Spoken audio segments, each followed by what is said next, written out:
3, 2, 1.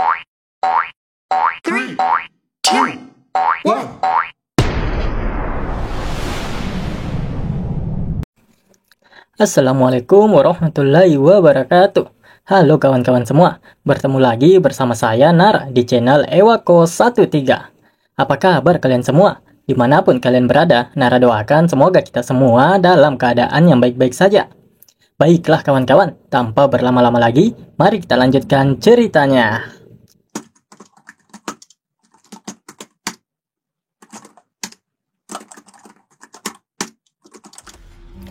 Apalagi yang mau ditanyakan? Tentu saja tempat itu menjadi gelap oleh darah yang berhamburan di udara akibat pembantaian dari Damho. Damho menghantam satu persatu bandit itu hingga tewas. Bandit-bandit yang masih tersisa tentu saja menjadi panik. Mereka mencoba menghentikan Damho dan terus menyerang. "Nona, apakah kamu baik-baik saja?" tanya Ilguang. "Aku baik-baik saja," jawab Haereong. Ilguang menghampiri Haereong yang pastinya untuk melindunginya dari bandit yang mencoba menyerang Haereong. Namun nyatanya, semua bandit menuju ke arah Damho. Mereka mengeroyok Damho dan berharap dapat menjatuhkannya. Namun sial bagi mereka, tidak satu pun di antara mereka yang bisa menjadi lawan dari Damho. Damho melampiaskan semua amarahnya pada bandit-bandit itu. Bagaimanapun, inilah rencananya dari awal, menunggu untuk membantai mereka semua. Mereka mulai berpikir untuk melarikan diri dan menyelamatkan hidup mereka sendiri. Damho bukanlah seseorang yang bisa mereka kalahkan. Namun siapa yang mencoba untuk melarikan diri untuk saat ini akan langsung dilompati dan ditinju oleh Damho. "Aku adalah pemimpin Korps Naga Hitam. Tidak ada tempat untuk mundur dan tidak ada tempat untuk kembali. Apakah aku mati atau hidup? Kita akan melihat akhirnya di sini. Pada dasarnya, kau juga manusia yang terbuat dari daging dan darah," gumam Guangcheong yang sudah menerjang Damho dari belakang. Damho yang menyadari pergerakan dari Guangcheong tentu saja mampu dengan mudah menghindari tebasan pedang itu. Tidak hanya berhasil menghindari tebasan pedang yang dilancarkan oleh Guangcheong, Damho dengan mudahnya langsung mendaratkan tinjunya di dada Guangcheong. Guangcheong terlempar, darah menyembur keluar dari dadanya. Itu adalah akhir dari hidup pemimpin naga hitam yang berkhianat. Mata Damho begitu gelap, wajah tanpa ekspresi yang dilumuri darah, namun terlihat jelas ada emosi yang membara di matanya. Pertarungan Damho di sana belum seberapa, sementara yang terjadi di aula Raja Hutan Hijau jauh lebih menegangkan. 4 kelompok bandit dari 18 rumah hutan hijau yang bekerja sama belum mampu menjatuhkan Hwang Kyungmoon. Bahkan saat ini para bandit itu mulai ragu untuk maju. "Jangan takut. Itu adalah perjuangan terakhir seorang lelaki tua yang sekarat karena racun. Itu hanyalah sebuah gertakan," teriak Jo Yun-san. "Gertakan ya? Bisa jadi. Namun, Hwang Kyungmoon ini masih berdiri dan belum mati. Ini bahkan tidak cukup untuk latihan sebelum makan," ucap Hwang Kyungmoon. "Dia telah diracuni oleh racun Mountain Ginseng dan Lung Blood Acid. Julukan Conquerors bukanlah bualan semata," gumam Jo Yun-san. "Minggir! Kami tidak bisa melakukan itu. Matilah dengan tenang seperti seorang kepala suku," balas bandit yang berkhianat. Hwang Kyungmoon benar-benar kesal. Bagaimanapun itu adalah anggota elit Conquerors Palace yang telah bersamanya selama puluhan tahun dan dibesarkan dengan tangannya sendiri. Dia benar-benar bertanya-tanya di mana sebenarnya letak kesalahannya. "Jo Yun-san, apa yang kau lakukan pada tim Conquerors Palace?" ucap Hwang Kyungmoon.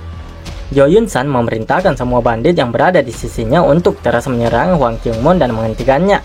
"Kita tidak bisa melawan Hwang Kyungmoon hanya dengan seni bela diri saja," gumam Jo Yun-san. "Jo Yun-san, aku pasti akan membunuhmu," ucap Hwang Kyungmoon. Hwang Kyungmoon menyalurkan energi kinya ke pedang miliknya dan melompat ke arah Jo Yun-san tanpa ragu-ragu. Jo Yun-san berpikir bahwa pertarungan tidak hanya ditentukan oleh konfrontasi langsung. Dia lalu memerintahkan anak buahnya untuk mengeluarkan senjata yang telah mereka siapkan. Dan seketika beberapa rantai dengan mata tombak di ujungnya melesat kencang dari arah luar. Rantai-rantai itu mengarah langsung pada Hwang Kyungmoon yang masih berada di udara. "Kau!" ucap Hwang Kyungmoon. Ini adalah formasi Forbidden Soul Snake yang disiapkan hanya untuk hari ini. Ini adalah teknik yang dirancang untuk memburu master sepertimu dalam pertarungan 1 lawan 1, ucap Jo Yun San. Mereka adalah bandit elit dari bandit air hitam. Mereka telah dilatih selama bertahun-tahun hanya dengan satu teknik, yaitu formasi Forbidden Soul Snake. Formasi Forbidden Soul Snake mereka telah mencapai tingkat kesempurnaan. Itulah mengapa mereka begitu yakin tidak akan mungkin bagi seseorang untuk melarikan diri dari formasi tersebut. Rantai dengan ujung bila yang tajam menusuk, merobek beberapa bagian tubuhnya. Jumlahnya yang cukup banyak, serta luka dalam dan luka luar yang dia terima membuatnya begitu kewalahan. Aku telah mempersiapkannya selama beberapa tahun hanya untuk hari ini. Jika Hwang Kyung-mon ditekan, tidak akan sulit untuk mengambil alih hutan hijau, gumam Jo Yun San.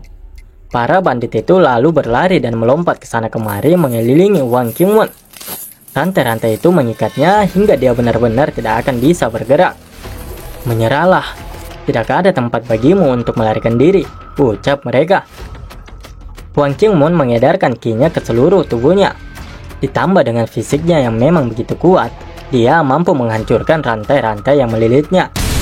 Itu adalah sesuatu yang tidak pernah mereka bayangkan. Hwang Kyung-mon mampu melepaskan dirinya dengan mudah dari formasi yang telah mereka latih selama bertahun-tahun. Jo Yun San menjadi begitu terkejut melihatnya.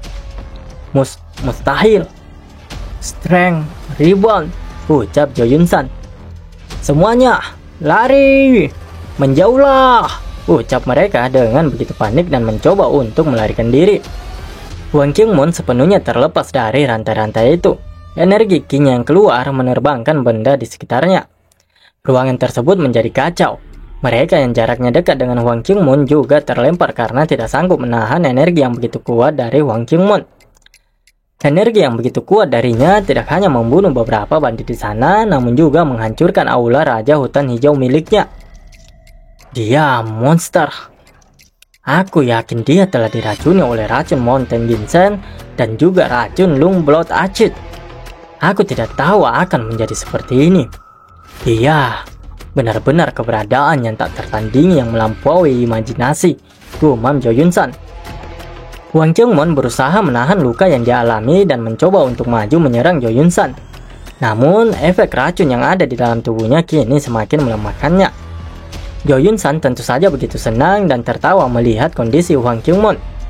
Akhirnya, harimau tua ini kehilangan giginya, ucapnya sembari menodongkan pedangnya di leher Hwang Kyung-mon. Ketua, kau telah bekerja keras selama ini. Aku akan mengirimmu pergi dalam perjalanan terakhirmu tanpa rasa takut. Putrimu yang sangat kau sayangi juga akan segera mengikuti jejakmu. Jadi kau tidak perlu begitu kesal. Namun sebelum itu, aku harus menikmati tubuhnya sepenuhnya. Hahaha. Jo Yun San bajingan. Dasar kau berdebah. Jangan pernah menyentuh putriku, ucap Hwang Kyung-mon. Gadis itu awalnya milikku. Kau mengambil milikku. Sekarang, eramu telah berakhir.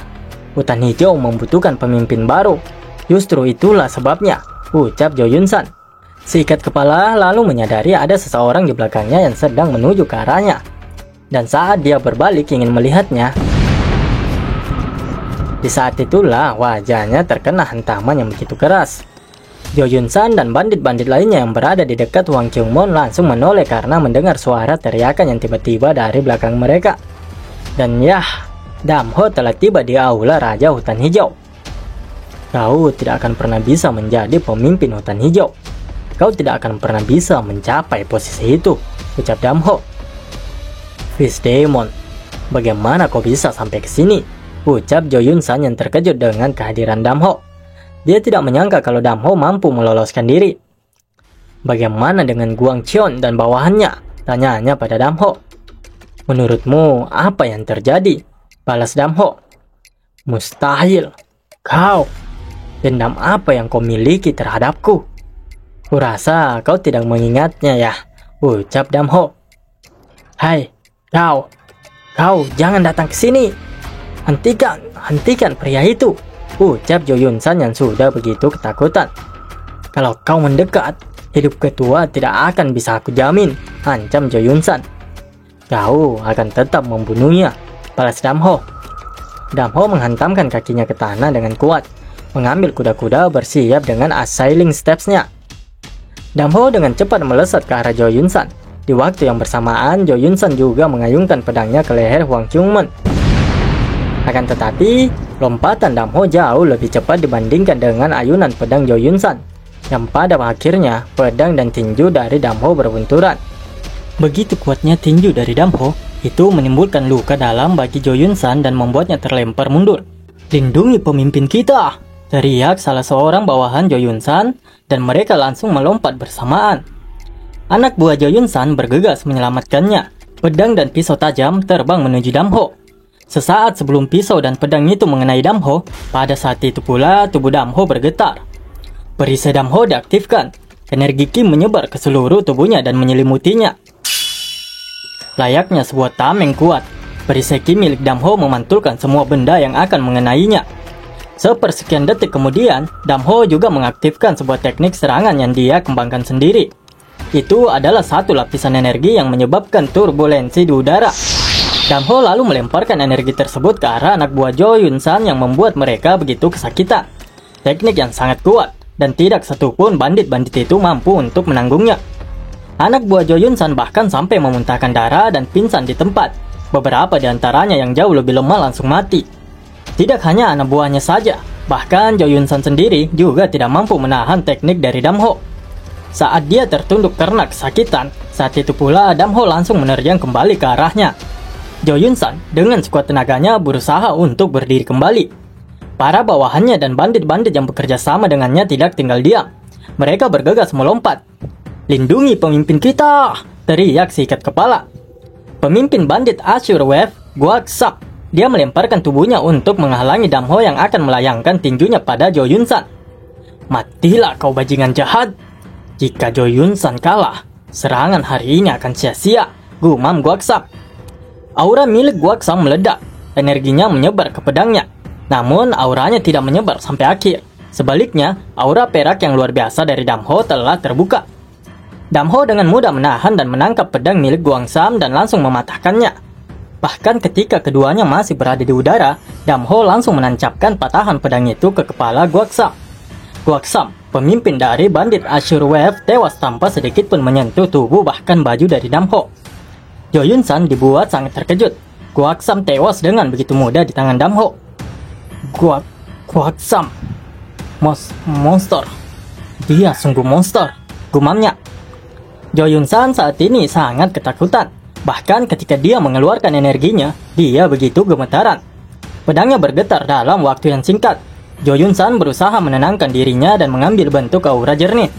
Auranya tidak hanya menyelimuti pedangnya, itu membentuk pedang energi sepanjang 3,96 meter.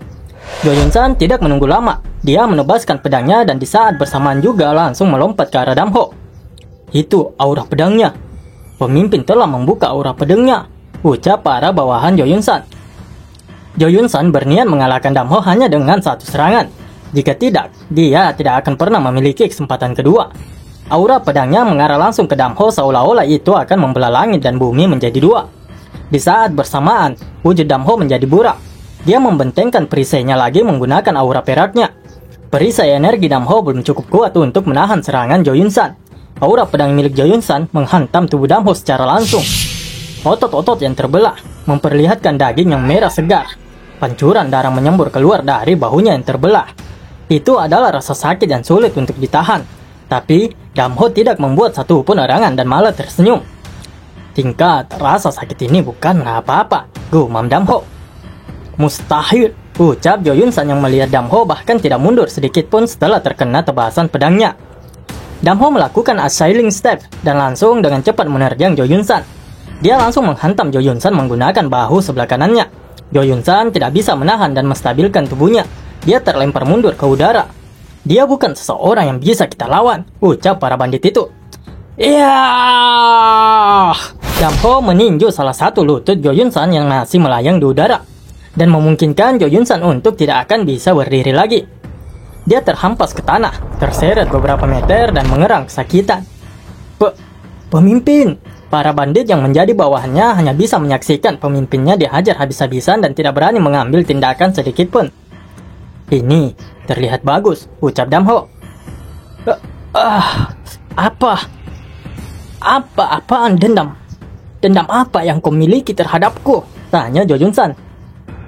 Kau tidak dapat mengingatnya sampai akhir ya? Ya, tidak apa-apa. Aku akan membantumu untuk mengingatnya sekarang, ucap Damho sembari tersenyum kepada Jo Yun San.